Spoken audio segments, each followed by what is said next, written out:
여러분 어떻게 커피 한잔 하셨습니까? 자, 이어서 계속 강의하도록 하겠습니다. 자, 이렇게 해서 자, 애종로는 하나님의 주권, 또 다른 하나는 하나님의 은혜에 감사하는. 그래서 기독교 자체는 감사의 종교예요. 찬양의 종교예요. 거기에서 인간의 본질적인 문제, 인간의 실상을 그대로 드러내는 거예요. 그러니까 같은 사람이라고 사람이 같지 않은 거예요. 이 은혜를 아는 사람은 하나님 앞에 감사하고 찬양하지만 이걸 모르는 사람은 히틀러가 되고 모택동이 되고 그리고 박헌영이 되고 김일성이 되고. 여러분, 이 진리를 아는 것은 종이 한 장이에요. 옛날에 저기 야당 대표였던 사람이 분당에 있는 한 교회를 가가지고 그 교회에 다녔다, 집사다. 근데 이렇게 개떡치고 다니면 되겠어요? 예? 완전히 사기꾼도 그런 사기꾼이 없이 말이야. 하여튼 자기 좋은 대로 모든 걸 국사를 운영하려고 하는 이거 나라 망하는 짓입니다, 여러분. 자, 어쨌든 이제 뭐 정치적인 얘기는 좀 그렇고, 자, 서둘러서 가도록 하겠습니다. 자, 이렇게 해서 자, 애종로는 뭐냐? 여기 그 다음에 읽어요. 이 교리의 기초는 로마서 8장 28절 30절 우리가 알거니와 하나님을 사랑하는 자 곧 그때로 부르심을 입은 자들에게는 모든 것이 합력하여 선을 이루느니라. 여기 29절입니다. 하나님이 미리 아신 자들로 예정이야, 예정. 미리 알았으니까 예정하신 그 아들의 형상을 본받게 하기 위하여 미리 정하셨으니 예정. 이는 그런 많은 형제 중에서 맏아들이 되게 하려 하심이니라. 자, 이것을 이제 신학적으로는 맏아들이다라고 했을 때 맏아들이 누구냐? 골로새서 1장에 보면 예수님을 부활의 첫 열매라고 하셨습니다. 맏아들은 예수님이야. 그러니까 천지창조가 있기 전에 하나님의 계시가 완성돼 구원이 완성할 때 중요한 게 뭐냐? 모든 성경이 기록되기 이전이야. 이전 이후. 이게 달라요. 성경에 하나님의 계시로 기록되기 전, 기록된 이후, 모든 성경 기록되기 이전, 이걸 가리켜서 보통 신학적으로 구속 언약이다 말해요. 모든 성경 창세기를 가리켜서 이걸 뭐라고 그래요? 창조 언약이다 그래요. 예수님께서 십자가의 죽으심으로 이루신 것을 뭐라고 그러느냐? 이것을 가리켜서 소위 은혜 언약이다 그래요. 그래서 언약은 세 가지가 있어요. 1번 구속 언약, 2번 창조 언약, 이걸 다른 말로 행위 언약이다 그러기도 해요. 그 다음에 이것을 3번 은혜 언약이다 라고 하는 거예요. 그런데 지금 여기서 말씀하는 우리를 맏아들로 되게 한다 그랬는데 맏아들이 누구냐 하면은 예수 그리스도예요. 예수 그리스도가 부활의 첫 열매이듯이, 그래서 예수 그리스도 안에서, 여기 예배서 보면 나와요. 예수 그리스도 안에서 우리를 만세전에 애정했다. 이게 구속 언약을 말하는 거예요. 그래서 아까 얘기했잖아요.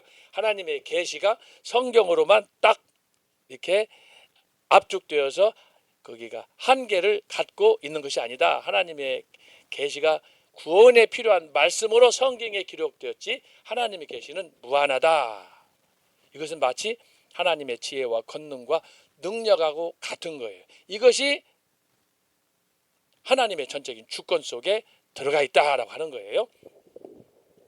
자, 그 다음에 읽어봐. 또 미리 정하신 그들을 부르시고, 이거 이제 여기서는 소리신학적으로는 구원론으로 들어가는 거예요. 구원론. 자, 애정하였어요. 자, 1번은 애정이고, 두 번째는 뭐라고 그래요? 미리 정하신 그들을 또한 부르시고, 이것을 소명이라고 하는 거예요. 소명. 이것을 조리신학으로 말하면 이게 한 6단계, 7단계, 8단계로 나눠질 수 있어요. 이 단계가, 이것은 이제 신학적으로 이 성경 말씀을 깊이 이해하도록 하기 위해서 이제 신학자들이 연구해가지고 만들었어요. 하나님의 섭리. 섭리는 곧 뭐냐 하면은 여기 말하는 대로 예정이다. 그 예정은 둘로 나눠진다. 하나가 선택, 그리고 유기. 지금 여기서 말하는 예정이 선택으로 가는데 정하셨으니 그 다음에 두 번째가 뭐예요? 소명. 이 소명에는 또 나눠지는 거예요. 회심이 들어가요. 회심. 회심하면은 중생이 먼저냐 회심이 먼저냐. 그러고 나서 소명을 하나님께서 불러요. 이것은 우리가 이제 학문적으로 이해를 위해서 이렇게 할 뿐이에요. 여러분 언제 회개했어요? 회개하면 중생하는 거예요. 거듭나는 거예요. 그런데 이것이 어떤 때는 이 사실을 잘 구별을 못해. 사람마다 달라. 어떤 사람은 예수님이 누군지도 모르는데 교회 갔는데 갑자기 두드러 맞아. 그랬는데 하나님께서 바로 불러. 너 지금까지 어떻게 살았어? 이제부터 그렇게 살지 마. 주로 이제 그 어둠 가운데 살았던 그런 사람들이 주로 예를 들어서 주먹을 쓰고 조폭하고 이런 사람들이 좀 거칠게 살았던 사람들이 대부분 그런 걸 많이 경험을 하거든요. 물론 교회 생활을 이렇게 모태로부터 어렸을 때부터 쭉 한 사람들도 뭐 이제 경험이 다르지만 다 똑같은 게 아니에요. 어쨌든 여기서 말하는 로마서 8장에서 말하는 지금 29절 30절에서 말하는 것이 뭐냐. 하나님이 예정은 선택이다. 근데 여러분 선택은 곧 반대로는 유기가 있다. 선택인데 여기는 버리는 거야. 버림. 포기.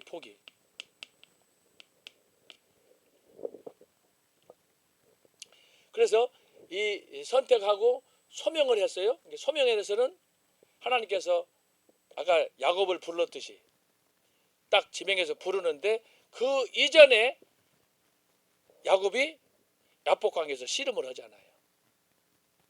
씨름하면서 하나님 앞에 이제 모든 걸 내려놓고 주님만 의지하겠다고 그러는데, 그래서 이 소명에는 아까 말씀한 것처럼 중생이냐 회개냐 그 다음에 소명이냐 이런 것들이 여기 안에 들어간다. 소명은 다음에 여기 두 번째는 뭐라고 그랬어요? 칭의예요. 칭의. 소명 다음에 칭의. 여기는 네 가지로 나와요. 의롭다 하시고 그랬어요. 그 다음에 이제 보통 조리신학에서는 칭의 다음에는 성화야. 성화. 의롭다 또한 부르시고 그들을 의롭다 하시고 의롭다 하신 그들을 또한 영화롭게 하셨느냐. 여기 마지막이 영화야. 영화.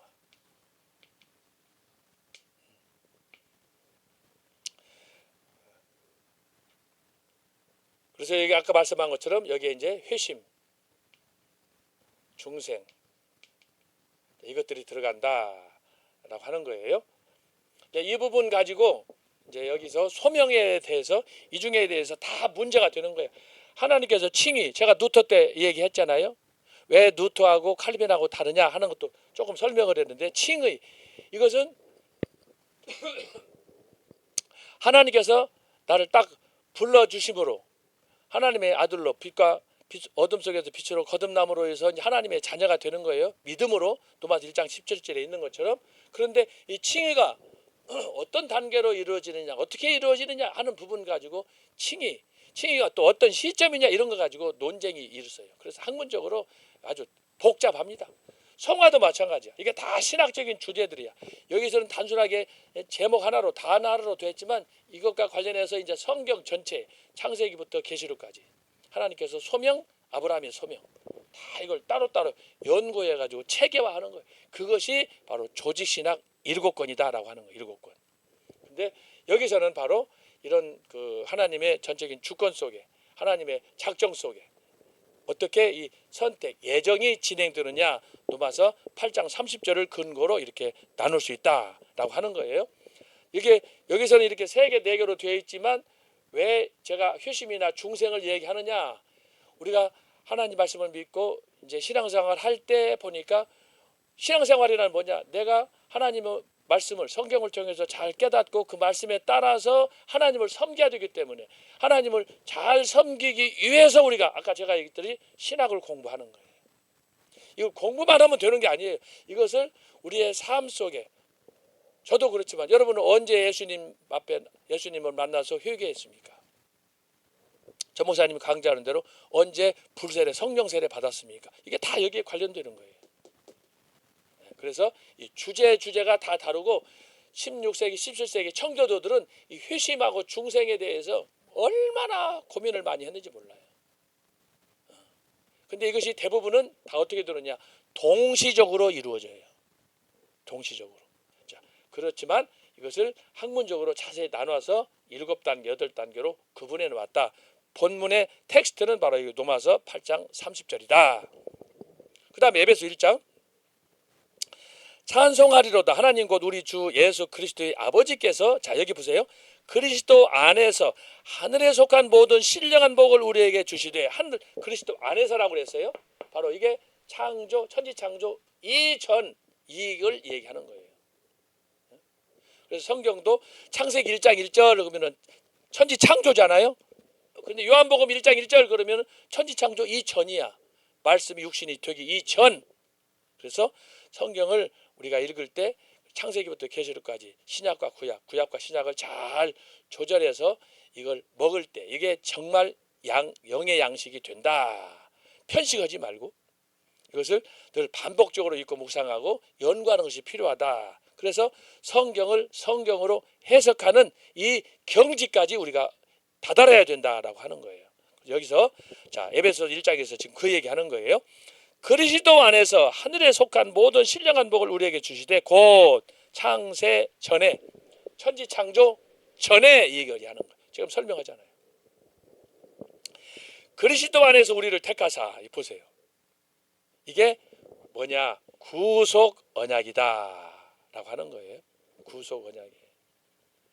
구속 언약 성부와 성자와 성령께서 천지 창조하시기 전에 창조 이전에 벌써 지목했어요.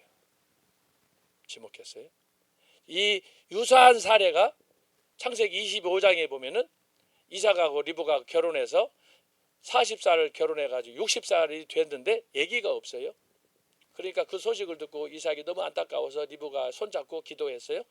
임신이 됐어요. 그런데 임신이 됐는데 뱃속에서 나중에 여러분 알지만 에서와 야곱이 태중에 있는데 하나님께서 뭐라고 그랬어요? 큰 자가 작은 자를 섬기리라 그러잖아요. 자, 우리가 이건 이제 시각적으로 이해할 수 있는 그런 말씀이에요. 근데 여기서는 뭐냐 하면은 그리스도 안에서 우리를 택하사 아무것도 보이지 않을 때 천지 창조가 이루어지기 그 전에 여러분 그 신비한 세계를 저와 여러분이 어떻게 알 수 있어요?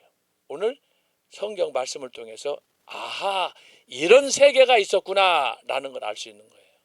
그것이 뭐예요?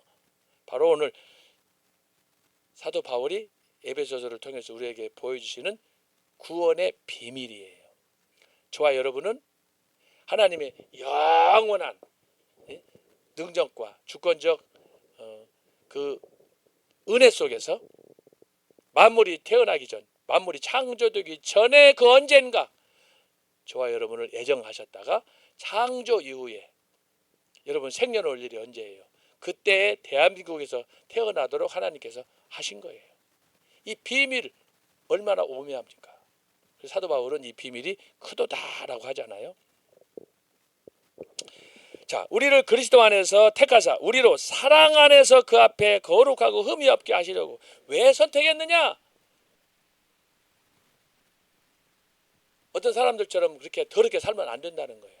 거룩하고 흠이 없게 하시려고 그 기쁘신 뜻대로 우리를 예정하사 그렇죠? 여기 예정하사 예수 그리스도로 말미암아 자기 아들들이 되게 하셨으니 이는 그가 사랑하시는 자 안에서 우리에게 거저 주시는 바 그 은혜의 영광을 찬송하게 하려는 것이라. 여러분 그래서 저와 여러분의 존재 이유는 여기에 있어요. 예수 믿는 이유도 여기에 있어요. 애국은 운동하는 이유도 여기에 있어요. 그를 사랑하시는 자 안에서 우리에게 거저 주시는 바 은혜. 거저 주시는 게 뭐예요? 은혜예요. 그레이스예요. 영광을 찬송하게 하는 거야. 이것이 자 루터가 칭의에 몰두했다면 내가 어떻게 죄인으로서 하나님의 자녀로서 거듭날 수 있는가? 여기에 집착했다면 칼빈은 뭐냐? 바로 거기 그 단계를 뛰어넘었다고 그랬잖아요. 그 개인의 나의 구원 문제 이걸 생각한 것보다도 그걸 뛰어넘어서 칼빈은 하나님의 은혜의 영광을 찬송. 이것이 바로 하나님의 영광. 그래서 지난주에 우리가 강의를 했잖아요.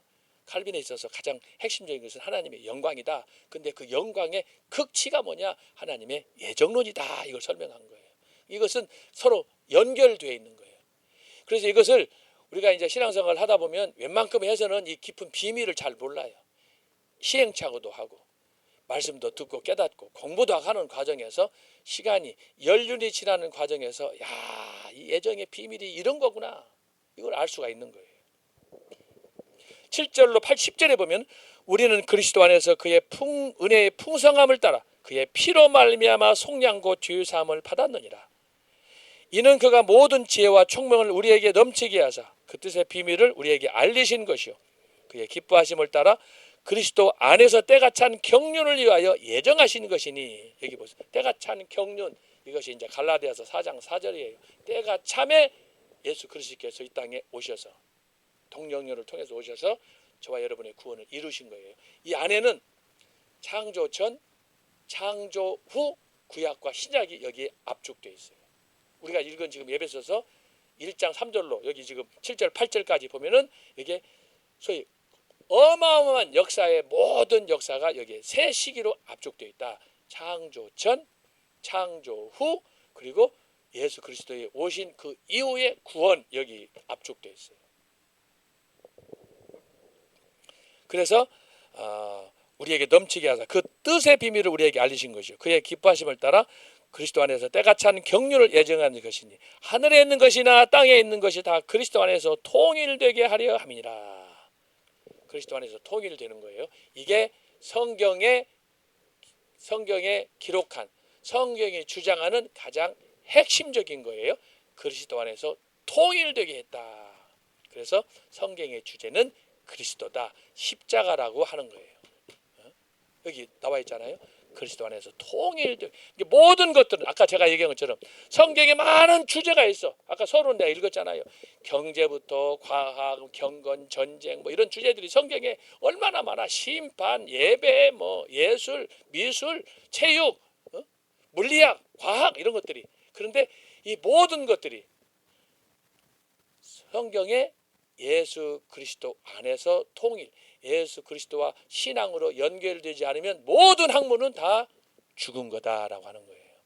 그래서 여러분이 오늘 강의 들으면서도 무엇을 하든지 여러분이 직업이 다르든지 뭘 하든지 간에 그것을 예수 그리스도와 성경과 더불어서 연관을 지어야 돼. 연관을 지을 때 핵심은 뭐예요?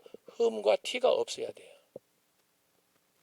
예수님과 연관해가지고 예수님 안에서 그리스도 안에서 통일이 됐는데 가가지고 계속 제명이처럼 사기치고 거짓말하고 다니면 되겠어요? 그 새끼는 다 북한으로 보내야지. 예? 문재인처럼 하면 되겠어요? 나라 대통령을 해줬는데 나라를 팔아먹으면 되겠어요? 이 개자식이지?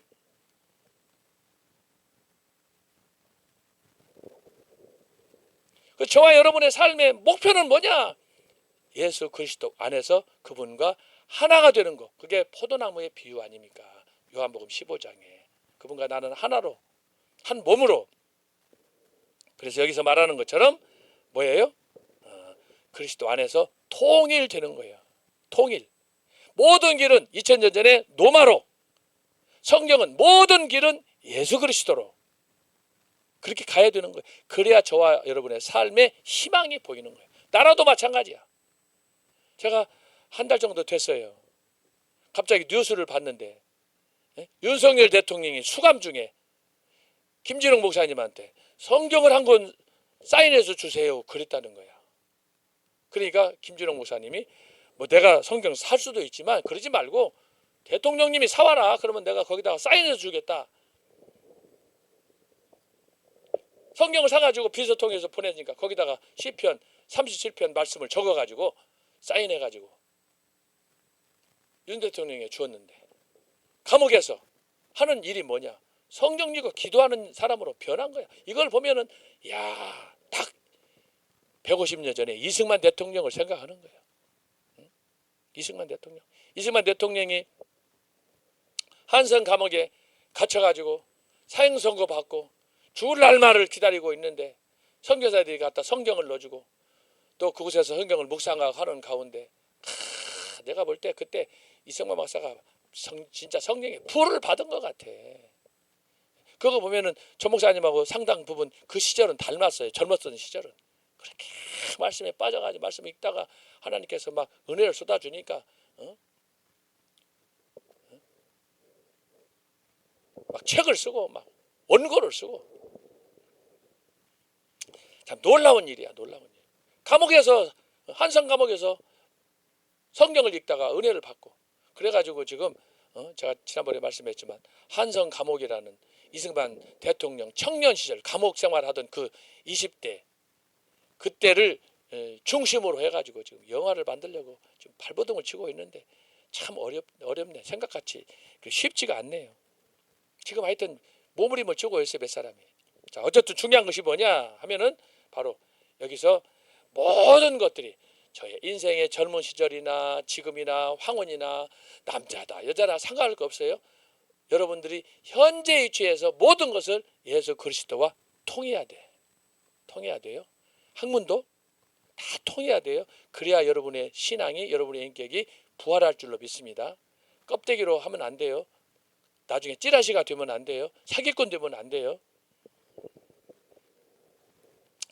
그리스도만에서 통일되게 하려 하심이라. 11절 14절 모든 일을 그의 뜻대로 결정대로 일하시는 그의 이 계획을 따라 우리가 애정을 입어 그 안에서 기업이 되었으니.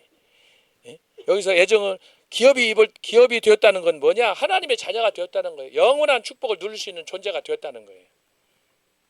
이는 우리가 그리스도 안에서 전부터 바라던 그의 영광의 찬송이 되게 하심이라.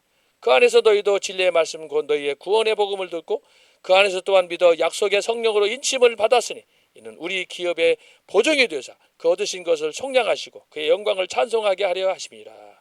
그런즉 너희가 먹든지 마시든지 무엇을 하든지 다 하나님의 영광을 위해 하는 것이다. 이게 칼빈의 생각이다 이 말이에요.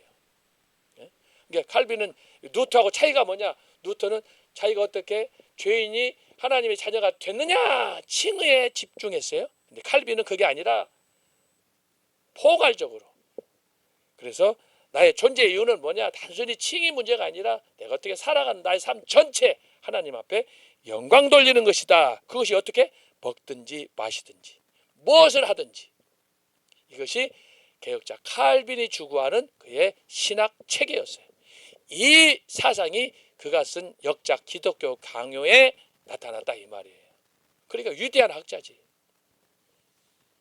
따라서 하나님의 속성에서 신적 주권을 강조하는 섭리와 함께 애정론은 인간의 구원이 만세전에 하나님의 뜻과 의지에 의해 정해졌다는 것을 강조하는 신학적 원리다. 제가 아까 설명하잖아요. 하나님의 섭리와 이 애정은 불가피한 관계다. 이는 인간의 구원이 인간의 행위나 노력, 그 어떤 공로에 의하지 않고 오직 그리스도 안에서 은혜로 선택된 자에게 해당된다. 그래서 여러분 여기 아까 얘기했잖아요. 이 선택은 무조건 감사해야 돼. 감사. 이게 은혜야. 은혜. 은혜, 감사, 선택. 근데 여러분 유기는 버렸다. 대표적으로 가룟유다, 여호수아에 나오는 아간. 이 사람들은 얼핏 보기에 선택받았어. 여러분 가룟유다가 예수님의 제자 중에 회계를 담당한 사람 아니야. 여러분 회계를 아무나 합니까? 수학을 잘하는 사람이 해야지. 아무나 돈을 주는데 계산도 못하고 그러면은 그 회계하면 어떻게 돼? 회계가 그 돈 갖고 재명이처럼 도망가겠지. 죄인이 같이 그렇게 사기치고. 그런데 하나님은 한편에서는 자 선택해서 당신의 생명책의 이름을 기록하는데 여기 어떤 사람은 하나님께서 버려. 이게 성경에 나타난다면 내가 가인은 싫고 나는 아벨이 좋다. 나는 예선은 싫고 나는 야곱이 좋다. 하나님께서 정하신 거예요. 그런데 하나님께서 오늘 저와 여러분에게 나는 내가 좋아. 누가 뭐라고 그래도 나는 너가 좋아. 너를 사랑해. 그러면 어떻게 해야 돼? 왜 그러면 쟤는 어떻게? 그거에 여러분 신경 쓰면 안 돼요. 너나 잘하세요 해야 돼. 너나 잘하세요. 감사해야 되는 거예요. 근데 사람들은 예? 이 타락의 근성이 있어가지고 자기가 하나님 앞에 이렇게 은혜에 감사하는 것보다도 자꾸 주변 상황을 보고 불평하고 원망하고 비교하고 그러는 건 잘못된 거예요. 그리스도인은 철저하게 나와 하나님과의 관계에서 하나님 앞에 내 삶을 하나님 앞에 드리고 감사하는 거예요. 그것이 먼저, 그 다음에 안타까워서 어떻게 저 사람 전도할까, 어떻게 구원할까, 그건 모르겠네. 네? 여기서 우리가 다시 한번 이런 것을 생각해야 된다라고 하는 거예요. 이 이론은 주로 보수적 혹은 개혁파 정통 장로교회 혹은 청교도적 신학을 수호하는 장로교회가 믿고 실천하는 바, 특별히 개혁자 존 칼빈이 체계화하였습니다. 이 내용이 바로 그거예요. 여기 섭리와 애정, 칼빈이 기독교 강의 이걸 말을 했는데, 나중에 이 칼빈의 이론에 근거해 가지고 영국의 청교도가 소위 이 이론을 더욱더 체계화하였습니다. 갑자기 그 사람이 생각이 안 나는데, 영국의 청교도 가운데 이 칼빈의 사상을 아주 강력하게 영향을 받은 사람이 두 사람이 있어요. 두 사람이 있는데,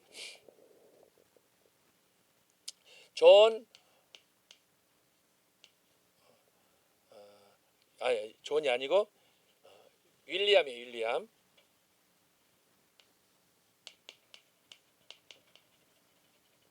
에임스라는 사람이 있어요. 에임스. 그 다음에 또 한 사람은 갑자기 생각이 안 나요 지금. 윌리엄 에임스하고 하여튼 제가 나중에 기억나면 말씀드릴 텐데, 두 사람이 있어요. 이 사람은 뭐냐?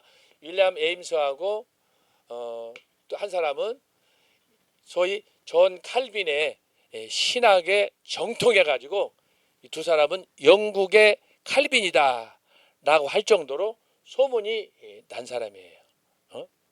자, 그런데 이 사람들이 이 칼빈의 신학에 기초해 가지고 칼빈의 특별히 애정론을 이렇게 도표를 만들어서 여기서 이렇게 쭉 내려가. 영화 다음에는 뭐예요? 영화 다음에는 최후 심판. 여기는 뭐예요? 여기는 영화 다음에 여기는 영생. 여기는 영벌. 이걸 반대로 하면 돼. 반대로.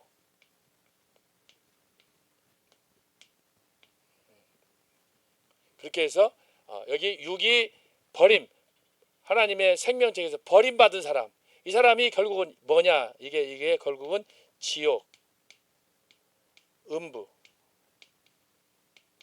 여기는 뭐예요? 심판, 영생이니까 여기는 새 예루살렘, 이게 시온, 새 하늘과 새 땅, 새 하늘, 새 땅. 여기는 지옥, 음부. 그렇게 해서 이것이 성경의 이 애정론, 성경 전체 창세기부터 계시록까지 나타난 그 말씀을 통해서 이걸 쭉 체계적으로 정리한 거예요. 이게 바로 이 작업을 한 것이 신학자들이 한 거예요. 그래서 조력신학은 제가 첫 시간에 얘기했듯이 조력신학은 철저하게 성경에 기록한 성경신학을 도와주는 데 역할이 있는 거예요. 근데 이거 조력신학 이걸 강조한다 그래가지고 이 조력신학을 성경신학 위에 놓으면은 안 되는 거예요. 기본적인 오리지널 텍스트는 성경이기 때문에 이 조력신학의 모든 설명이나 이 해석이 철저하게 성경과 비교해서 성경에 의해서 입증을 받아야 돼. 그래서 조력신학이 잘 기록되고 체계화됐을 때 이것을 우리가 보수주의라 그러는 거예요. 성경을 통해서 연구했는데 이걸 이렇게 안 하고 순서를 지 마음대로 짰다. 그러면 자유주의가 되는 거예요. 그러면 내가 복음이 되는 거예요. 성경하고 상관없는 거예요. 그래서 우리가 신학적으로 제가 아까 얘기했듯이 제 색깔이 너무나 강력하게 보수주의, 개혁주의, 청교도, 장로교 이걸 강조하는지 몰라도 적어도 제가 경험한 바로서는 그것이 옳다고 생각하기 때문에, 적어도 다른 신학보다는 1%나 10%나 옳다고 생각하고 판단했기 때문에 내가 지금까지 연구하고 여기까지 온 거예요. 그래서 여러분들이 이 부분을 잘 참고하기를 바랍니다. 아직도 생각이 안 났어요. 영국의 청교도 윌리엄 에임스하고 이 사람은 아주 쌍벽을 이루는 두 사람이에요. 제가 핸드폰이라도 찾아볼 수 있는데 그러면 또 시간 지루하니까 내가 일부러 하여튼 제가 기억했다가 윌리엄 에임스하고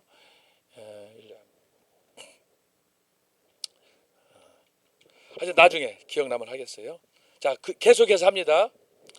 자, 존 칼빈은 그의 역자 기독교 강요 3권 21부터 24장에서 애정론을 창조주 하나님께서 당신이 창조하신 세상을 주권적으로 통치하시는 방식으로 서술하게 되었습니다.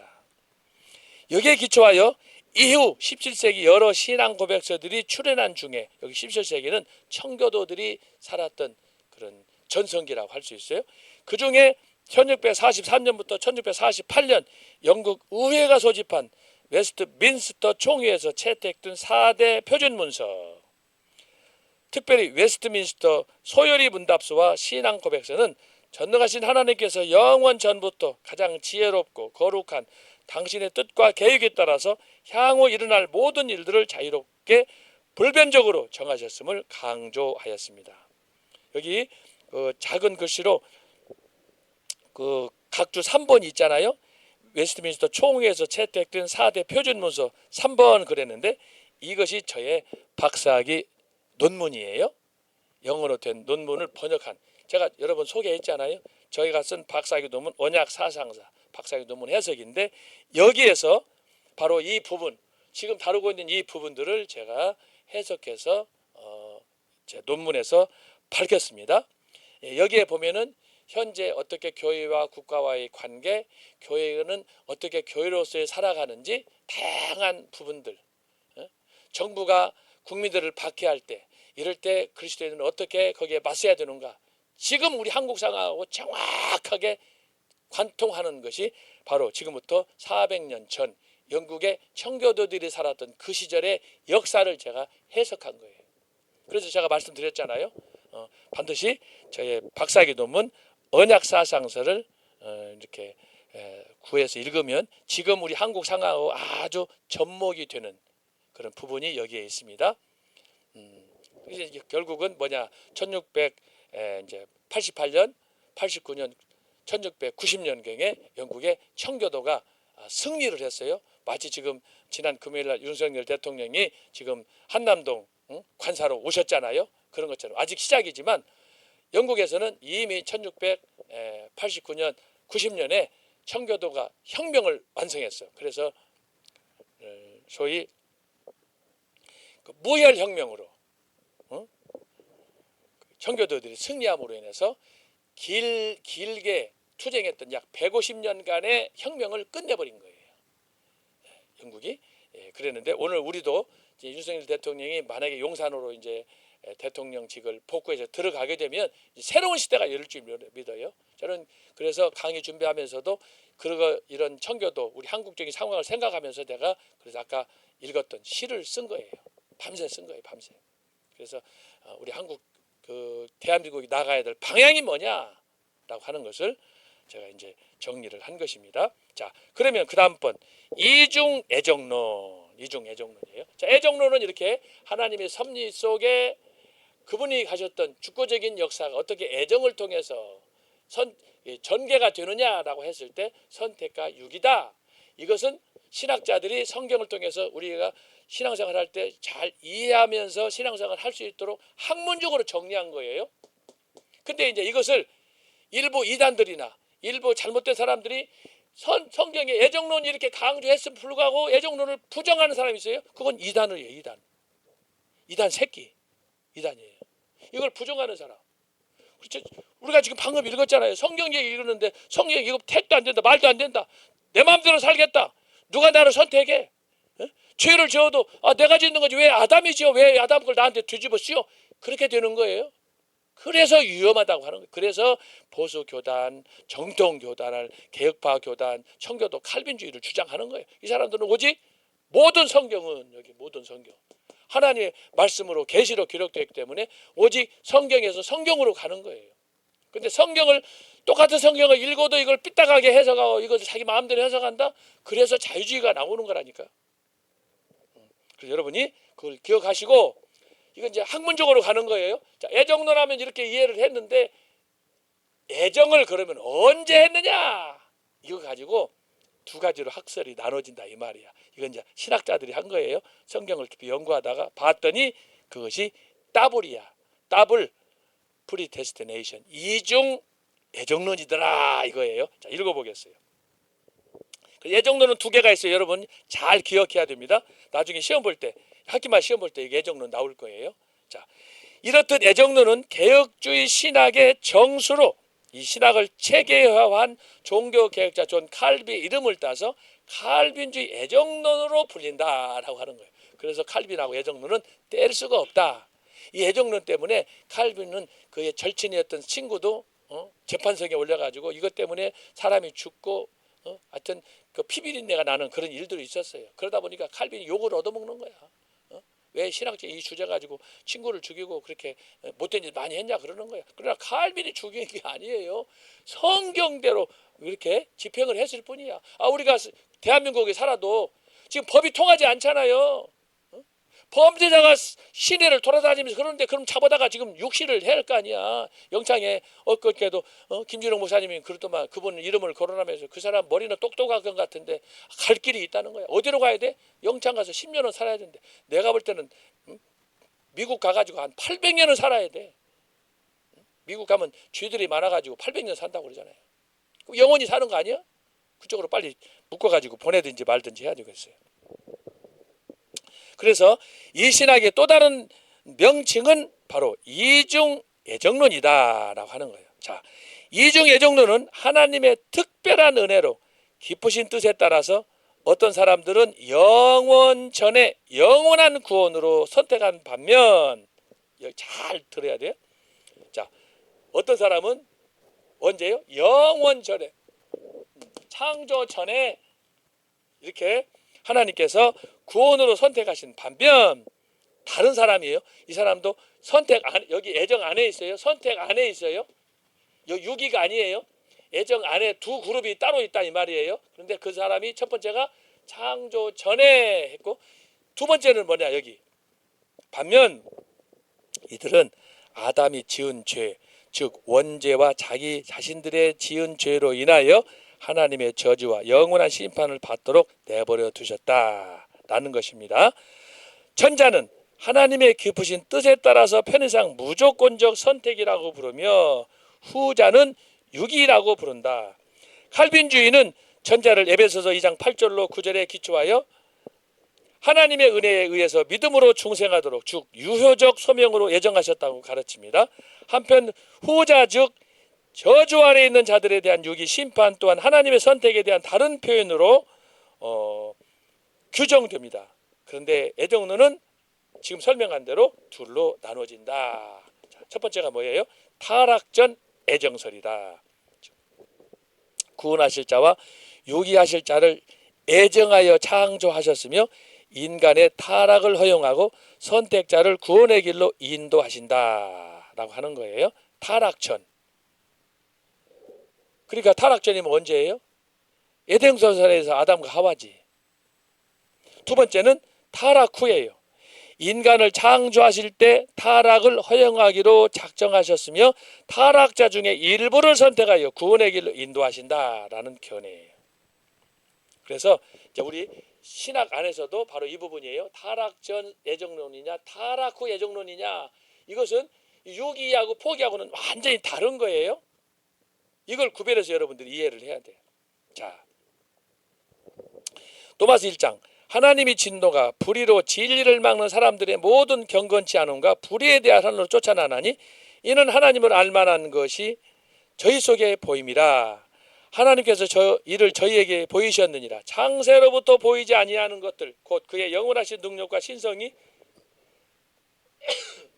그 만드신 만물에 분명히 보여 알게 되나니 그러므로 저희가 핑계치 못할지니라. 하나님을 알되 하나님으로 영화롭게도 아니하며 감사치도 아니하고 오히려 그 생각이 허망하여지며 미련한 마음이 어두워졌나니 스스로 지혜 있다 하나 우진하게 되어 썩어지지 아니하는 하나님의 영광을 썩어질 사람과 금수와 버러지 형상으로 바꾸었느니라 라고 하는 거예요.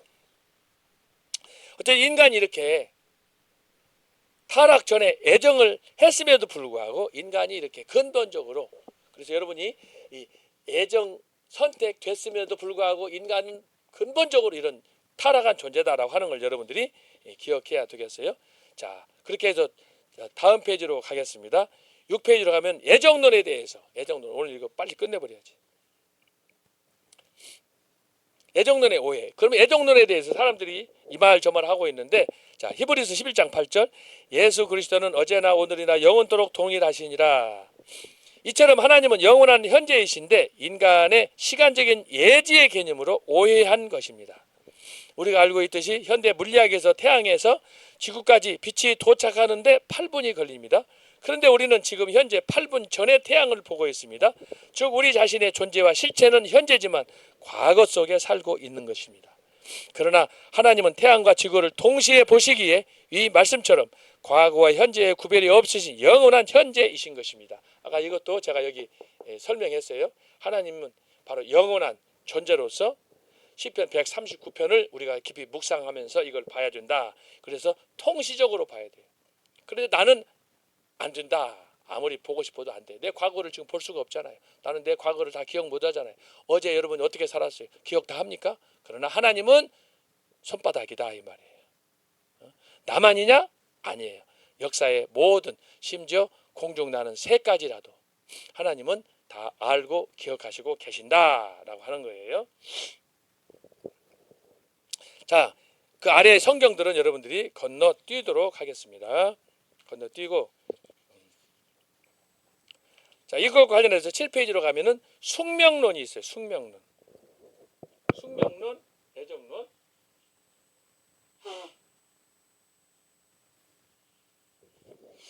자, 일부 사람들은 하나님의 주권적인 선택과 결정을 인간의 상태와 상관없이 결정지어졌다는 숙명론적 결정론을 오해하기도 합니다. 이에 대하여 칼빈은 기독교 강요에서 하나님의 섭리를 역설하였습니다. 칼빈의 애정론은 이 하나님의 섭리에 매우 특별한 신학에 속하는 하나님의 주권이라고 하였습니다. 이 특별한 섭리는 죄인을 구원하시는 하나님의 특별한 은총의 결과입니다. 따라서 구원받은 사람들은 그 목적을 향해 보다 멀리 바라볼 수 있으며 그들 스스로 모든 일은 하나님의 은밀한 계획 속에서 통치된다는, 여기 통자가 빠졌어요. 통치된다는 것을 확신하게 되는 것이다. 애정론은 결정론이 아닙니다. 결정론은 인간의 앞날을 사전에 입력된 컴퓨터 프로그램에 따라서 움직이는 것과 같이 보는 것입니다.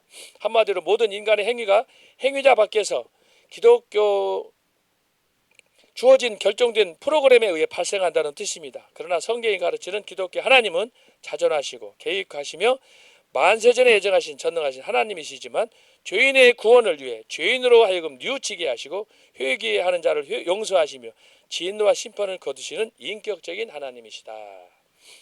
예지론과 운명론, 이 이론은 하나님이 모든 역사의 과정을 꿰뚫어 보셔서 누가, 즉 인간 스스로의 결단에 의해 예수 그리스도를 영접하지 하는지 안 하는지를 알고 계셨기에 그 지식에 기초하여 선택할 자를 결정하신다라고 하는 것입니다.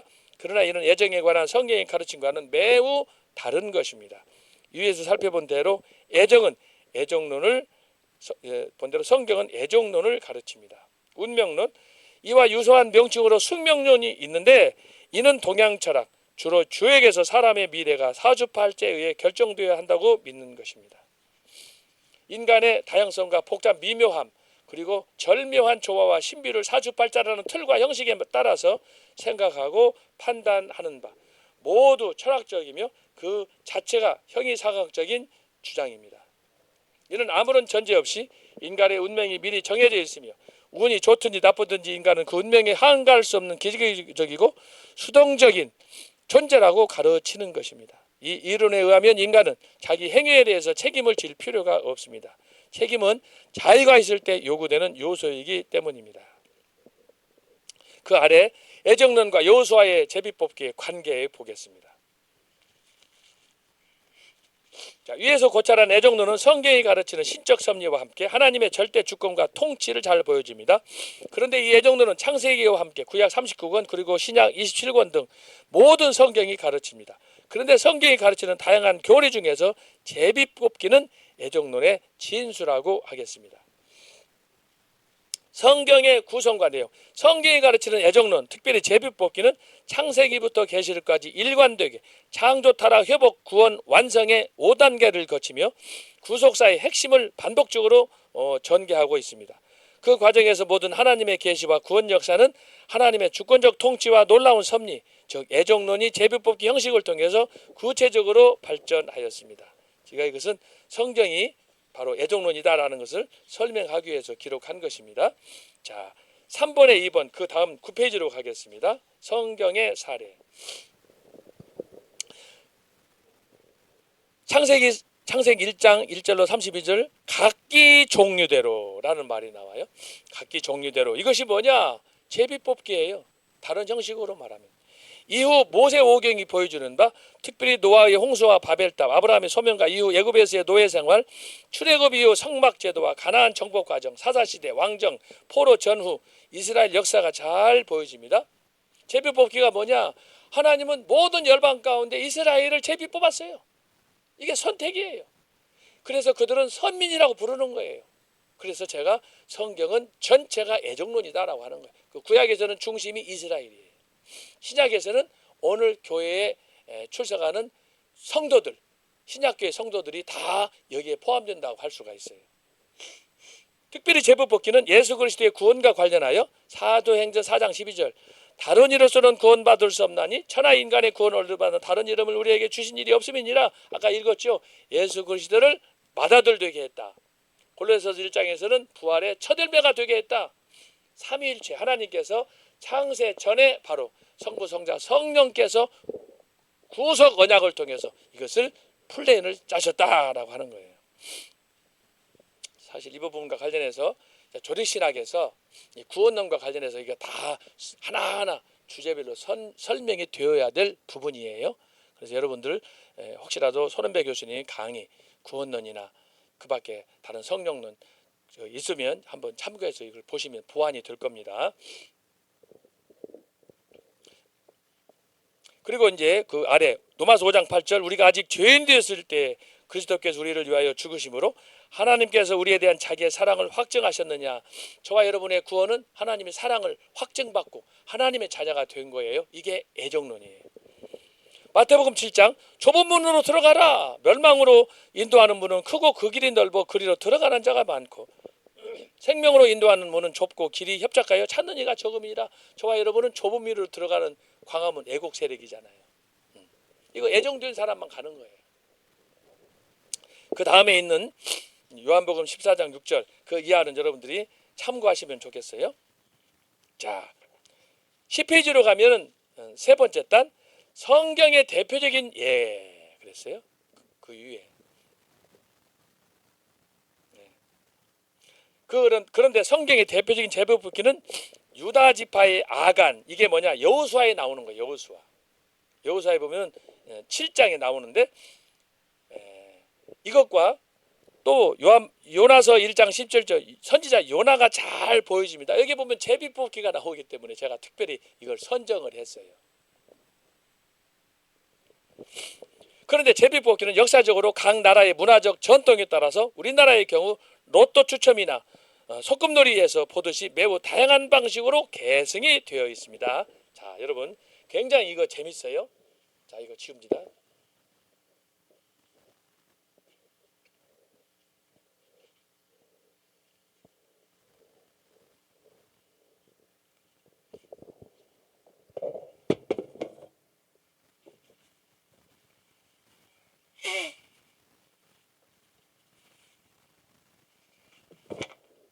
자, 제비뽑기 여러분 보세요. 제비뽑기.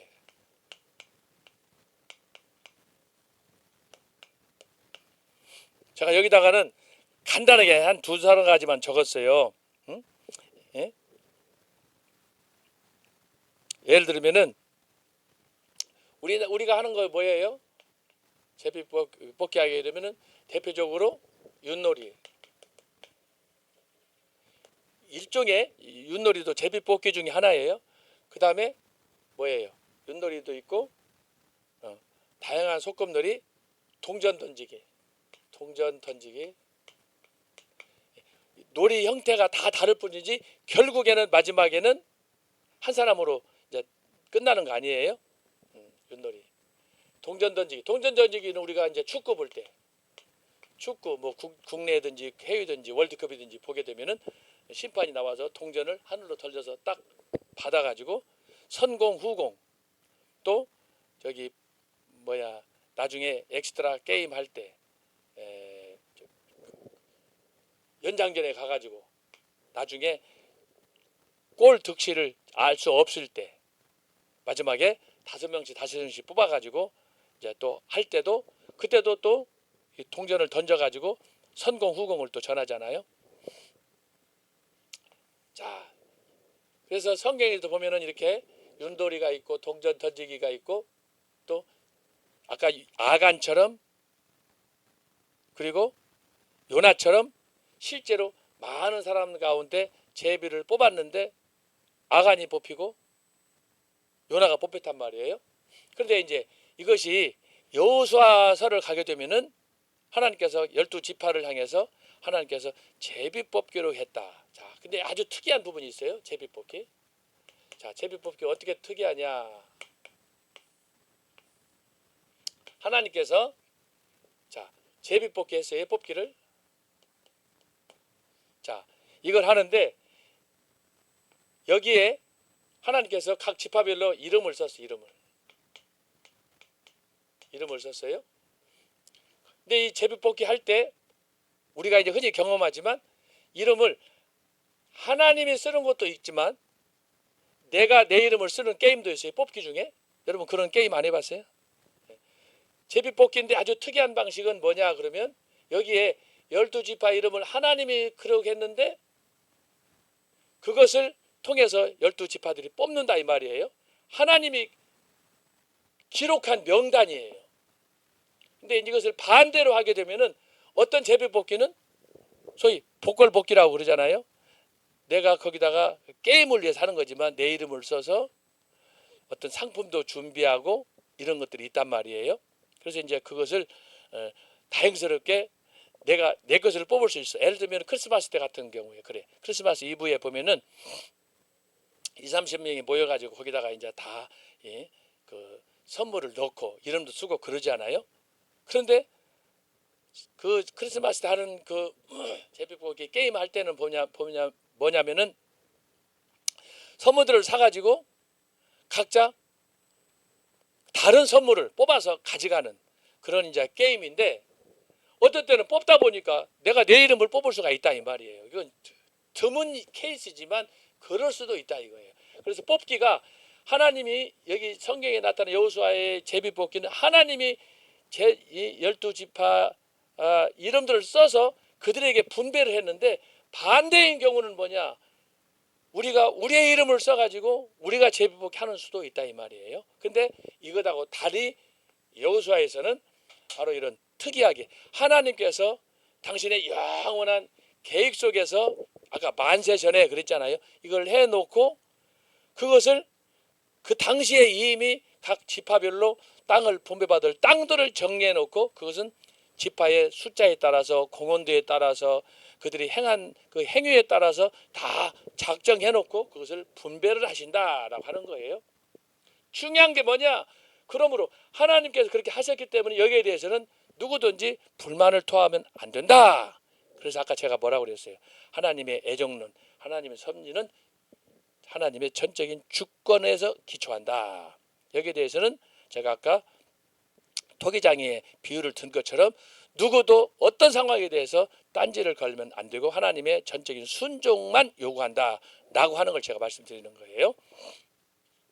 자, 이걸 기억한 상태에서 제가 여기 이제 대략 성경에 보니까 12가지 사례가 제비뽑기 사례가 여기 나와 있어요. 제가 여기다가 쭉 적었습니다. 여기 보면은 민수기 26장, 레위기 16장, 여호수아 18장 이게 다 여기 나와요. 이게 다 제비뽑기의 다양한 사례들이에요.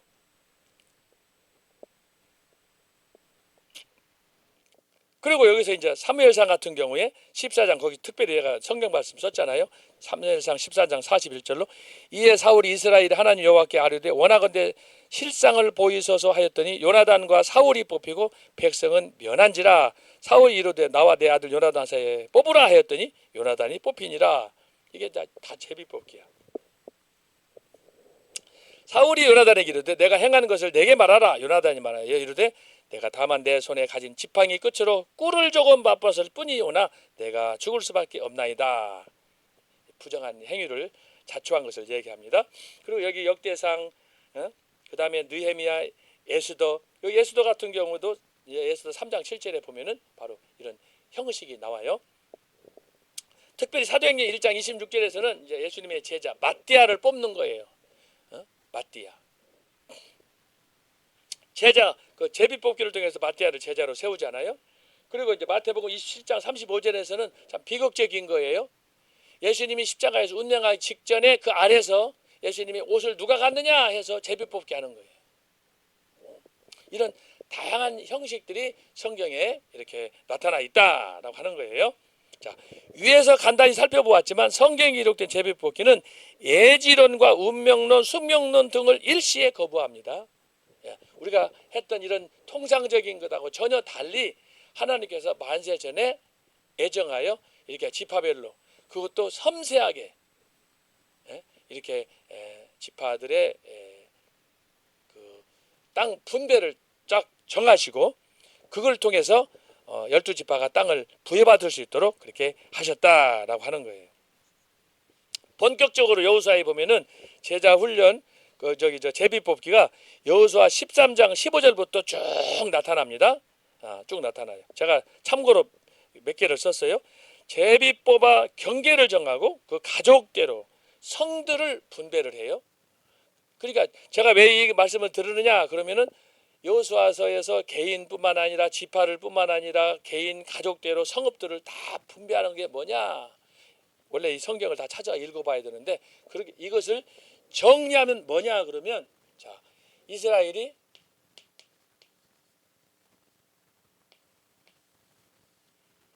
가나안 땅을 지금 이제 정복해서 땅을 분배를 하잖아요. 분배할 때 이 과정이 쭉 나타나는 거예요. 그게 뭐냐? 지금 현재 진행형이에요. 우리가 지금 봤을 때는 3,500년 전 이야기지만 그 당시로 봤을 때는 현재 진행형이에요. 이걸 여러분들이 볼 수 있어야 된다고 하는 거예요. 그냥 성경 읽을 때, 그 성경 읽을 때 과거의 역사로만 생각해도 안 되고 오늘 그 과거의 말씀을 중요한 건 오늘 나에게 무슨 말씀으로 주셨나 그걸 깨닫는 것이 더 중요하고 그런데 오늘 우리는 지금 타임머신 타고 3,500년 전으로 가서 그때 상황 여호수아가 지금 군대를 이끌고 싸우고 여러 12지파들을 이끌고 지금 앞으로 행진해 가지고 하나하나 땅을 분배하면서 이제 가나안 땅을 주는 거예요. 분배하는 거예요. 그 과정을 여러분들이 지금 현재 상황에서 그 당시로 가서 내가 거기에 속해 있다. 그 생각으로 제비뽑기에 참여해야 된다라고 하는 것을 말씀드리는 거예요. 그런 면에서 이 제비뽑기는 굉장히 실제적이고 역동적이다라고 하는 거예요. 이 제비뽑기에서 중요한 건 뭐냐 하면은 일부 사람들이 전쟁도 하니까 여호수아에 보면은 전쟁도 해서 많은 사람이 죽고 그러는데 그 가운데서 그 죽을 상황에서도 죽지 않고 극적으로 살아남는 사람이 있어요. 그 사람들도 여러분들이 봐야 돼. 그래서 여호수아는 이 가나안 땅을 점령함으로 인해서 우리가 받을 구원의 은총 축복이 뭔가 보는데 그 가운데서도 마지막으로 기차 타는 사람들이 누구냐 이걸 보는 거예요. 그래서 제비뽑기는 결국은 구원에 관한 하나님의 전적인 주권과 역사를 보여주는 건데 그 중에서 재미있는 것이 바로 이렇게 여호수아를 보게 되면은 지웁니다. 제비뽑기를 이제 여호수아 13장부터 시작하는데 제일 먼저가 뭐냐? 1번이 유다 지파야. 유다 지파는 본래 유다는 야곱의 12아들 중에 몇 번째냐? 네 번째야. 자, 루벤,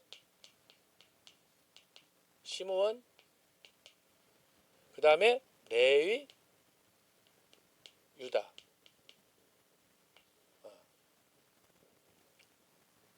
이렇게 되는데 이 유다 넷째 아들이 가나안 땅을 받을 때 유다 지파가 첫 번째로 마치 12아들 중에 장자로 유다 지파가 땅을 받았다.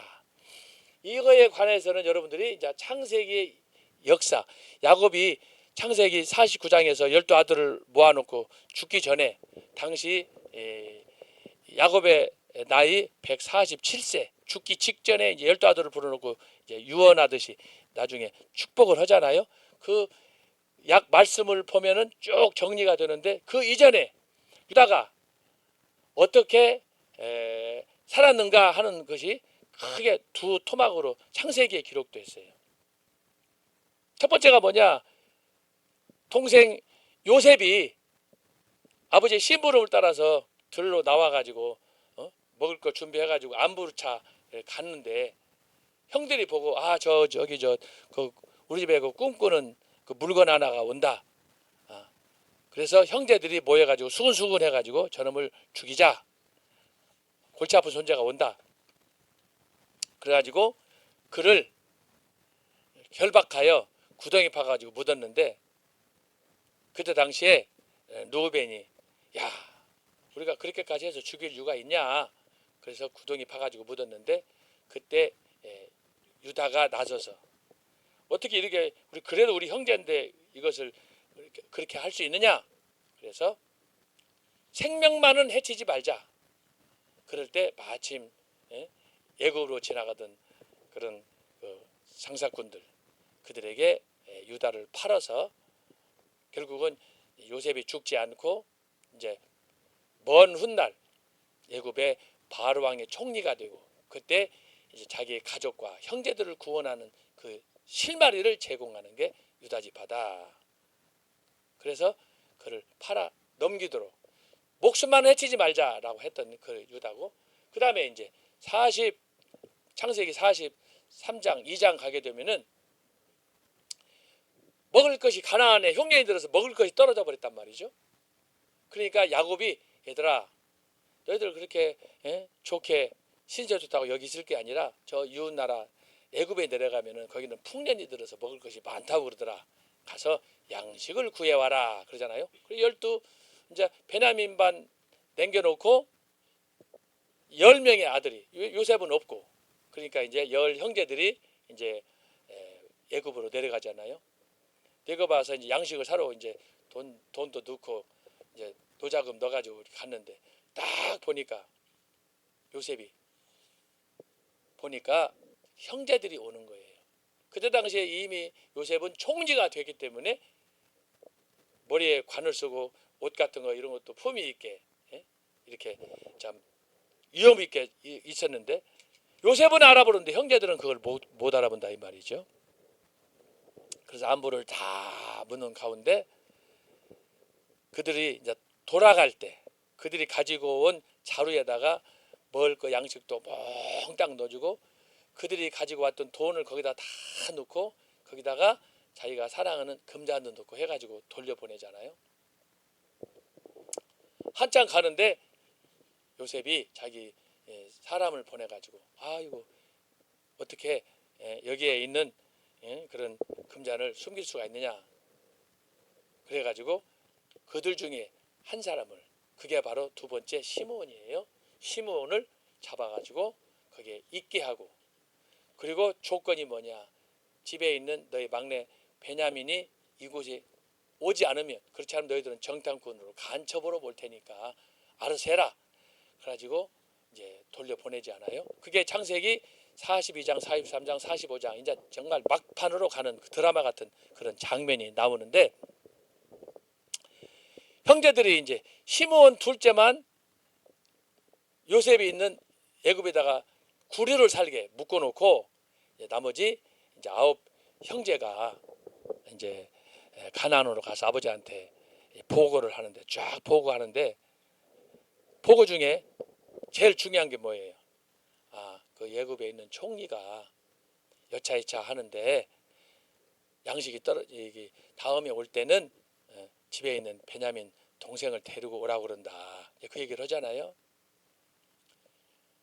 그동안에 사왔던 음식을 다 먹고 이제 양식이 떨어지니까 다시 바로한테 애굽으로 가야 돼. 그때 이제 유다가 나서서 아버지 지난번에 갔다 와서 말씀드리지 않았습니까? 이번에 갈 때는 반드시 베냐민을 데리고 가야 됩니다. 안 하면 뭐 물론 시몬도 그러겠지만 우리가 간첩으로 몰려가지고 우리가 다 죽을 수 있습니다. 양식이 아니라 우리가 다 죽습니다. 그러니까 자, 우리와 함께 베냐민을 같이 가도록 허락해 주십시오. 야곱이 뭐라고 그럽니까? 요셉이 죽었을 때도 너희들이 짐승에 잡혀서 물어 죽였다고 그래가지고 그 아들 때문에 내가 지금까지 평생 잠도 못 자고 살았는데 이제 남은 하나 베냐민까지 돌라고 그러느냐, 나를 또 지옥의 음부에 보내려고 하느냐, 이런 상황이야.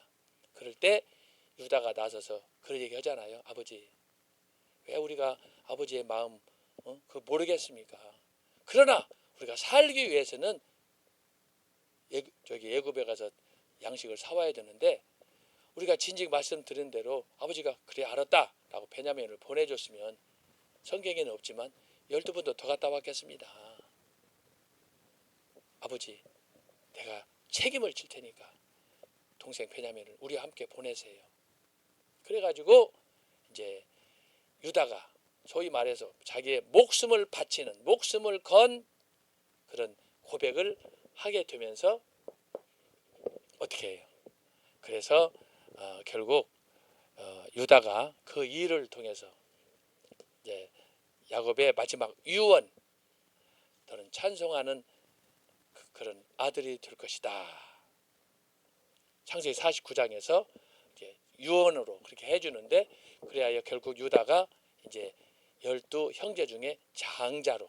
그래서 이 여호수아 14장에 보면은 제일 먼저 가나안 땅을 분배받는 지파가 바로 유다 지파다. 근데 재밌는 건 뭐냐?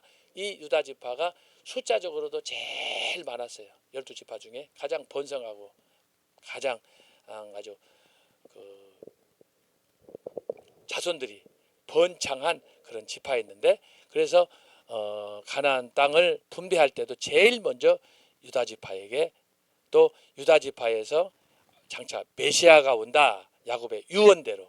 그래서 첫 번째로 유다 지파가 땅을 분배받게 되고, 두 번째가 뭐냐? 두 번째가 바로 요셉 지파. 요셉 지파. 요셉 지파는 아들이 둘이잖아요. 므낫세, 에브라임. 그런데 자, 요셉에게는 이렇게 므낫세와 에브라임, 이게 형이에요. 형 아우인데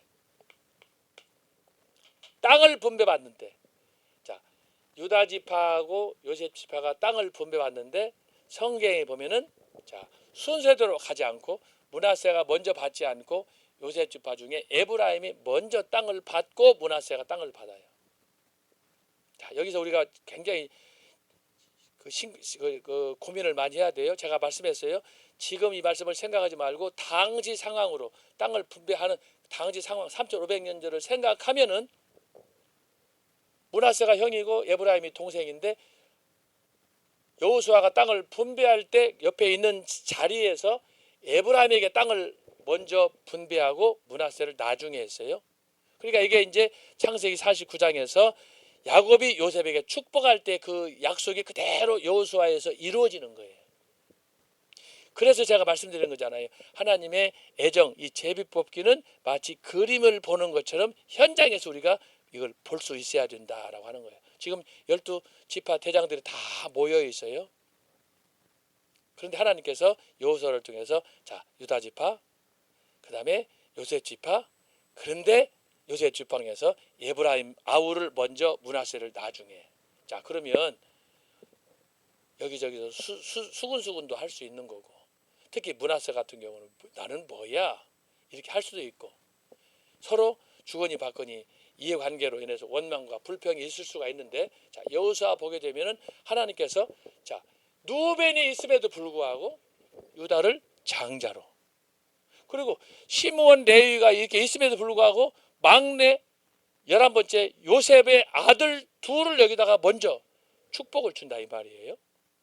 이 자체가 하나님께서 만세전에 애정하셨던 그 애정론의 현재 상황을 얘기하는 거예요. 이것을 우리가 창세기를 통해서 여호수아를 통해서 그 당시로 들어가서 여러분이 그 나를 우리 자신을 대입을 할 수 있어서 비교를 해봐야 돼요. 유다를 통해서는 내가 어떻게 해서 주를 위해서 내가 몸바쳐서 헌신할 수 있는가? 과연 내 형제를 위해서 가족을 위해서 희생할 수 있는가? 그런 어머니 같은 부모님 같은 마음을 유다를 통해서 발견해야 돼요. 아버지 내가 모든 책임지고 내 몸 던지겠습니다. 이게 지금 윤석열이가 한 거 아닙니까? 계엄령을 통해서 한 거 아니에요. 저기 공수처가 한남동 거기 관에 왔을 때 3천 명이나 그 경찰이 왔다고 그러잖아요. 거기서 서로 싸우고 총 쏘고 하면은 시민들이 죽어나가니까 희생을 막기 위해서 당신이 걸어 나왔잖아요. 이런 마음이 필요한 거예요. 그때 어떤 결단으로 나중에 이제 성경 사가지고 성경 사달라고 하고 사인해달라고 그랬지만 그때는 성경을 읽었는지 안 했는지 모르겠지만 대단한 결단이 있었던 거예요.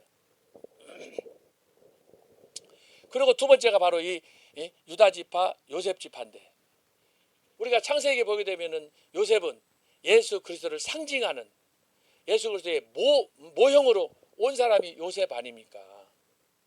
그런데 하나님께서 이 요셉을 이 지파에서 예수 그리스도가 오도록 하지 않으시고 그의 두 아들은 축복으로 이렇게 하고 유다 지파를 통해서 하나님께서 이 구원의 역사를 이루셨다.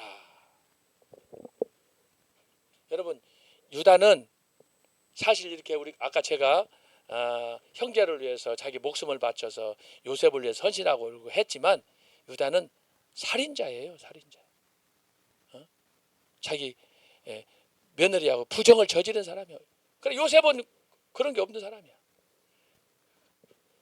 유다를 통해서 정말 인간으로서는 가치가 없는 쓰레기 같은 존재임에도 불구하고 그가 목숨을 바칠 때 그가 어떻게 하나님의 역사를 이루는가. 그래서 그를 통해서 소위 대반전의 역사를 하나님이 쓰신다. 그래서 유다 지파를 통해서 예수 그리스도께서 오시는 거예요. 그게 바로 다윗의 계통을 통해서 아브라함과 다윗의 자손 예수 그리스도의 세계라 그 족보가 이어지도록 만든 거예요. 그래서 성경은 이것 자체가 우리가 볼 때는 상식으로 이해가 안 돼. 나도 그래서 아니 왜 유다 대신에 요셉의 계통을 통해서 예수님이 와야지. 왜? 완전한 모델이니까. 그런데 하나님은 완전한 그 요셉을 뒤로 하고 유다를 통해서 이걸 하셨는가? 궁극적으로는 하나님의 뜻이라 이 말이에요.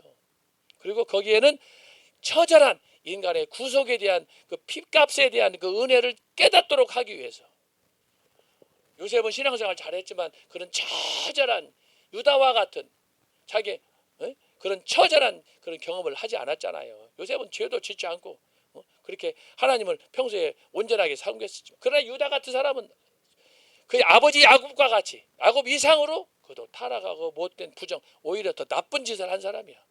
그렇잖아요. 야곱은 부인이 4명이었지만 유다는 자기 며느리랑 그렇게 하잖아요. 그러니 이건 더 나쁜 놈이지. 그러니까 그것을 뭐예요?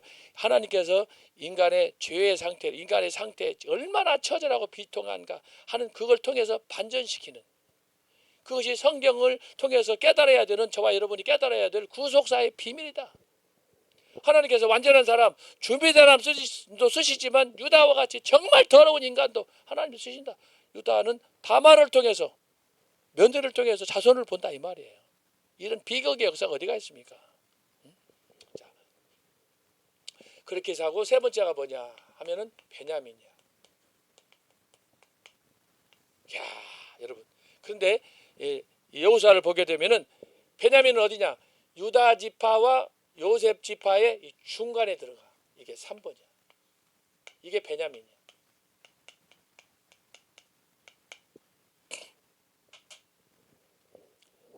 여기서 보면은 성경의 이 족보는 뭐냐? 나이로 연륜으로 가지 않는다라고 하는 거예요. 하나님의 족보는 뭐냐? 하나님 앞에 얼마나 헌신, 충성했느냐? 이것이 구속사와 연결이 돼야 돼. 구속사. 하나님은 의인을 위해서 오지 않았어요. 죄인 중에 괴수, 죄인을 부르러 왔다고 예수님이 말씀하셨잖아요. 물론 다 죄인이지. 그럼에도 불구하고 이것은 우리의 관점이 아니라 하나님의 눈, 그분의 관점에서 봤을 때 이건 참 알 수 없는 비밀 중의 비밀이 바로 이 구속사에 내포되어 있다. 베냐민.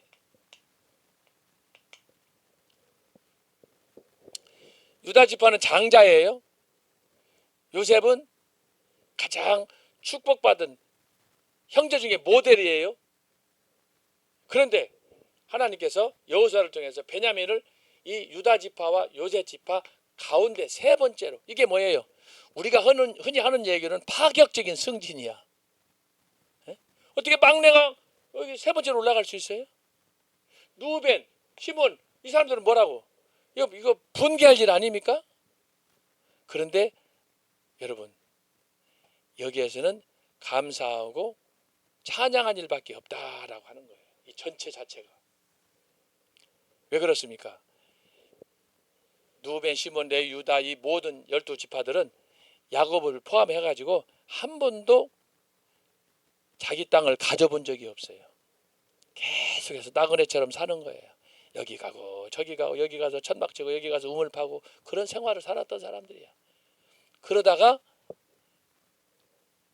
하나님께서 젖과 꿀이 흐르는 가나안 땅에 애굽에서 430년 살고 40년 광야 생활을 하고 7년 동안 이제 가나안을 정복하는 전쟁을 치르는 그 과정에서 비로소 제비 뽑아 땅을 줌으로 인해서 처음으로 우리나라 때 1945년 해방 이후에 이승만 박사가 농지 개혁을 해가지고 북한에서는 다 재산 몰수 무상 몰수 해가지고 다 정부에서 관리를 했는데 이승만 박사는 북한에서 2월달 3월달 그걸 진행하고 해서 국가가 정부 땅덩어리를 다 가졌을 때 남한에서는 이승만 박사가 그것을 분할시켜가지고 다 소유권을 양도해버린 거예요. 이것 때문에 나중에 6.25 전쟁이 나가지고도 박헌영이가 와가지고 선동하는데도 우리 남한에서는 흔들리지 않고, 왜? 사유재산제를 인정했기 때문에. 그걸 주도한 사람이 이승만 박사라 이거죠. 그러니 그것처럼 이렇게 한 번도 내 땅을 가져본 적이 없는데 여호수아가 바로 지파를 따라서 땅을 다 분배하고 주니까 비록 역순으로 갈지라도 누분 시므에 이렇게 순서가 있음에도 불구하고 유다, 요셉, 베냐민 가는데도 불구하고 이들이 어떻게 했느냐? 한마디로 말하면 감사했어요. 감사. 지금까지 한 번도 땅을 가져보지 않았는데 땅을 줄 때 비록 역순으로 갈지라도 이들은 하나님께서 주시는 땅에 대해서 불평하지 않고 그대로 수용했다. 이것은 누가 했다? 하나님이 전적으로 그분의 주권에 의해서 진행했다. 12지파가 보여주는 건 뭐예요? 누구도 컴플레인을 하지 않았다. 이것이 매우 중요한 거예요. 제가 지금 강조하는 건 뭐예요? 지금 2025년 3월 산다. 오늘 이 순간에 우리는 앞으로도 3,500년 전에 땅을 분배할 때 여호수아가 가나안을 땅을 분배할 때 그 모습으로 가서 나는 어떻게 행동할 것인가를 보라고 하는 거예요. 지금 땅을 분배하고 있어요. 제비 뽑기 하고 있어요. 제비 뽑기는 어제 일이 아니에요. 지금 현재 하는 거예요. 그래서 하나님이 여호수아를 통해서 제비 뽑아라 그래가지고 순서대로 유다 주고 요셉 주고 에브라임 주고 므낫세 주고 베냐민 주고 하는 거예요. 여기에서도 비밀이 있어요. 에브라임이 나중에 이제 이스라엘이 722년 BC 아시리아, 그 다음에 BC 586년 바벨론. 자, 이렇게 되는데 이 연대가 931년 BC, 소위 말하면 솔로몬이 죽던 해 얘기하는 거예요. 이게 연대로 가면은 자, BC 1050년 사울, BC 1010년 다윗, BC 1010년에서 1010년이니까 970년 통치 기간이야. 그러다가 40년 하니까 솔로몬이 죽을 때가 931년이야. 여기 40, 40, 40. 이 120년이 이스라엘의 황금기예요. 공교롭게 모세가 120살 살았는데 모세가 살았던 그 시기하고 잘 이게 또 조화가 돼요. 120년. 이스라엘의 황금기. 지금까지 역사 속에 이 황금기, 사울과 다윗과 솔로몬이 살았던 왕정시대, 이걸 왕정시대라고 그러잖아요. 왕정시대 120년처럼 영화롭고 부강했던 때가 없었어요. 그런데 솔로몬이 말년에 931년에 죽으면서 이제 여로보암하고 르호보암이 갈라지잖아요. 르호보암 아들은 아버지의 말씀대로 순종하지 않고 또 인재들을 등용할 때에도 좀 경륜 있는 사람을 해야 되는데 젊은 사람들 한동훈 같은 새끼 하다 보니까 반란이 일어나는 거 아니에요. 딱 그 얘기 하는 거예요. 그래서 BC 931년에 통치를 해가지고 여기는 북이스라엘, 여기는 남쪽 남유다. 자, 여러분 보세요. 이것도 아주 재밌는 거예요. 이 다윗 사울 왕 이후 사울 다윗 솔로몬으로 이어져서 이렇게 이스라엘이 쭉 가다가 BC 720년에 아스리아에 의해서 북이스라엘이 망하는데 이때 주동했던 북이스라엘의 주동 지파가 누구냐 하면은 에브라임이에요.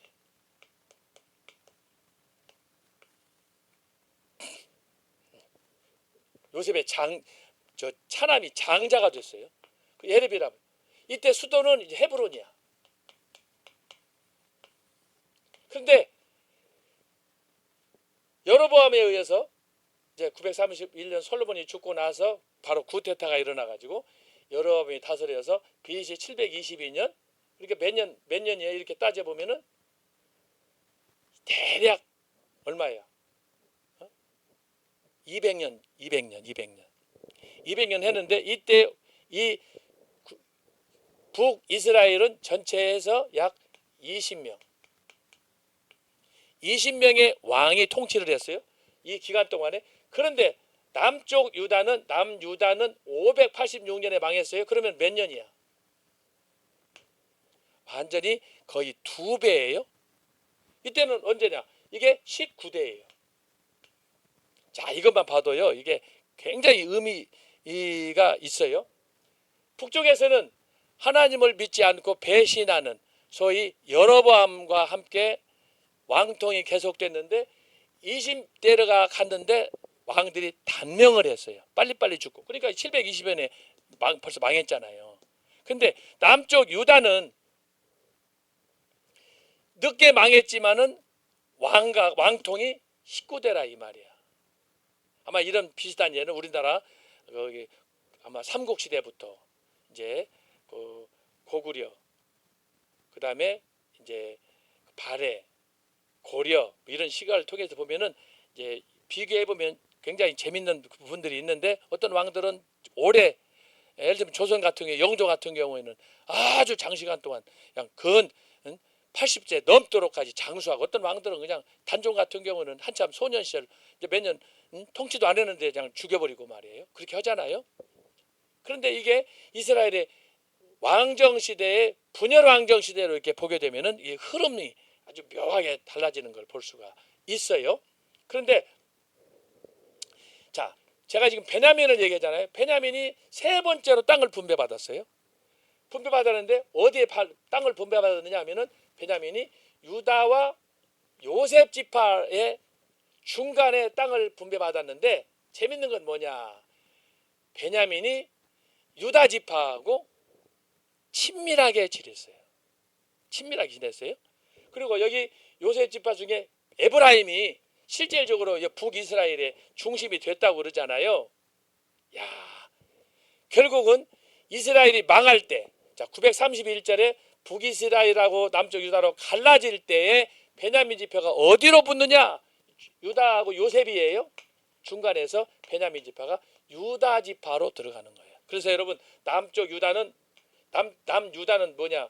남유다는 유다 지파하고 베냐민 지파가 함께 하는 거예요. 그렇게 해서 이 왕통이 이어진다라고 하는 거예요. 재밌는 건 뭐냐? 이스라엘이 망해버렸어요. 이스라엘이 망해버렸어. 예? 720년에 망해버렸어요. 이스라엘은 없어져 버렸어요. 남은 건 유다예요. 그런데 세상에 이스라엘은 야곱 때부터 이스라엘로 해라 그랬잖아요. 원래 유다는 정체성이 본래 없는 거예요. 땅만 받았지. 그런데 바로 이 가나안 땅을 분배받는 과정에서 유다 지파가 땅을 많이 받았다고 그랬잖아요. 여호수아 보면은 땅도 많이 받고 또 숫자도 많고 인구수가 많고 그런 상황에서 유다 지파의 세력이 커지다 보니까 결국은 이스라엘이 망한 상태에서 이스라엘은 뭐냐? 유다 민족으로 등극하게 되는 거예요. 이 역사가 지금까지 몇백 년 동안, 근 1000년 이상 동안, 근 2000년 동안 이어오다가 이제 이스라엘이 소위 말해서 1887년 이때쯤에서 이스라엘이 이제 새롭게 역사 속 2000년 동안 없었잖아요. 또 유다 지파까지 마지막 망하는 바람에 완전히 흩어져 가지고 그 정체성이 없었는데 이스라엘이 1948년 5월 14일 우리나라는 같은 해 8월 15일 날 독립을 하지만 그 전까지 존재 자체가 없었는데 그 이스라엘이라는 이름이 다시 재등장할 때 그 주동 세력이 바로 뭐냐 하면은 바로 이 유다 지파, 베냐민 지파를 중심으로 해서 유다 지파가 명맥을 이루게 된다라고 하는 거예요. 그래서 이것은 이제 그 이후에 왕정 시대, 그다음에 분열 왕국 시대, 지금까지 역사 한 4000년 이상을 쭉 흐름을 봤을 때 나오는 거예요. 어쨌든 중요한 것은 이제 당시에 여호수아에 나오는 그런 말씀이 이 지파를 통해서 땅을 분배할 때 그때 이미 민족성에 따라서 지파를 따라서 이것이 성향이 보였다라고 하는 거예요. 그러면서 원래 이스라엘 야곱의 이름이 이스라엘을 바꿔서 이스라엘이 등장해야 되는데 유다는 없어져 버리고 유다 지파가 갖고 이것이 결국은 이스라엘이 분열할 때 마지막까지 존재하는 생존하는 이스라엘 역사를 정통으로 이끌어가는 핵심이 되었다라고 하는 거예요. 여러분 이스라엘 사람들은 당시에 이스라엘 북이스라엘을 사람으로 안 봤어. 그게 요한복음 4장에 나타나는 사마리아 여인의 비유예요. 알았어요? 예수님한테 요한복음에서 말씀하잖아요. 어떻게 당신이 나한테 물을 달라고 하느냐? 우리는 사람도 아니다. 그렇게 살았던 민족이 이스라엘이고 이스라엘은 찢겨지고 상처받아서 완전히 아무것도 아니었어. 그래서 그렇게 했던 역사와 전통이 나중에 이제 마무리가 되어서 결국은 뭐 그동안에 2000년 동안 독립운동이라든지 이런 다양한 운동들이 막 일어나서 복잡하지만 어쨌든 지금은 유대 민족이 이스라엘로 환원해가지고 전국에 흩어져 있던 이스라엘 민족들이 이제 우리가 이스라엘로 돌아가자. 그게 시오니즘이라는 거예요. 1897년에 일어났던 폴란드 계통의 유대인 그 피난민들이 그쪽에 살다가 그중에 대표적인 사람이 바로 헤르칠이라는 사람인데 이 사람이 언론 저널리스트야. 이 사람이 이걸 이제 주도해가지고 그래서 이스라엘 흩어져 있던 저희 세계에 있는 사람들한테 재정을 모으고 우리가 이스라엘 돌아가자 해가지고 결국 지금은 이스라엘이 중동을 지배하는 그런 나라 민족으로 우뚝 서게 됐어요. 그래서 이스라엘 이름도 복원하고 지금은 세계의 열강으로 세계의 정치를 주무르는 핵심이 되게 된 것입니다. 그래서 오늘 그 모든 기초 백그라운드가 바로 여호수아의 땅 뺏기, 소위 제비뽑기에 있다라는 걸 여러분들이 기억하셔서 제가 이걸 다 설명할 수가 없어요. 지금 여호수아 14장부터 다 이거 읽어봐야 돼. 여기 성경에 나와 있잖아요. 지파별로 땅을 주는 이 분열이 나오는데 이렇게 유다 지파, 요셉 지파, 베냐민 지파 네 번째가 여기 시므온 지파예요. 시므온이 네 번째 지파고 그 다음에 네이는 땅을 못 받았어요. 여기에도 비밀이 있어요. 시므온하고 네이는 디나가 세겜에 귀갓길에 가나안 오는 길에 하란에서 가나안 오다가 세겜에 들렸을 때 잠깐 텐트 밖을 나갔다가 디나가 강간을 당하잖아요. 그 사건이 있어요.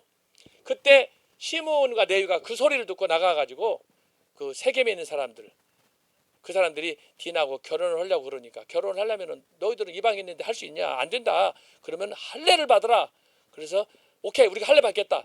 할례 시켜놓고 시므온하고 레위가 가가지고 거기 있는 남자들 다 죽여버리잖아요. 이 두 사람이 살인자가 되는 거야. 시므온하고 레위. 그래서 이것이 창세기 49장에 야곱의 예언에 나와요. 그런데 여기에도 구원의 비밀이 있어요. 똑같이 살인사건을 범했는데 시므온은 회개를 하지 않아. 그런데도 시므온 야곱의 약속 때문에 땅은 분배받아. 어디 받느냐? 유다의 땅 일부를 분배받는 거예요. 그리고는 레위는 어떻게 했냐? 철저히 하나님 앞에 회개하고 했더니 하나님께서 성전에서 수종드는 제사장으로 만드는 거예요. 이게 구속사의 비밀이 여기 다 들어가 있어. 이것이 여호수아 제비뽑기에 관련되어 있다라고 하는 거예요. 제가 시간이 많이 가서 다 설명할 수는 없고 어쩐지 이렇게 해서 여호수아를 통해서 우리가 예정대로 어떻게 하느냐 시각적으로 보는 거예요. 제비뽑기는 지금 뽑는 거니까 땅을 지금 분배받고 하는 거예요. 그 과정을 여러분들이 현장에서 경험하는 것처럼 이렇게 해서 오늘 지금도 마찬가지야. 2025년 오늘 3월 오늘 하루를 살아갈 때라도 하나님께서 나를 제비뽑기로 딱 찍어서 여러분 내가 어디로 갈지 모르잖아요. 근데 하나님은 이미 알고 계셔요.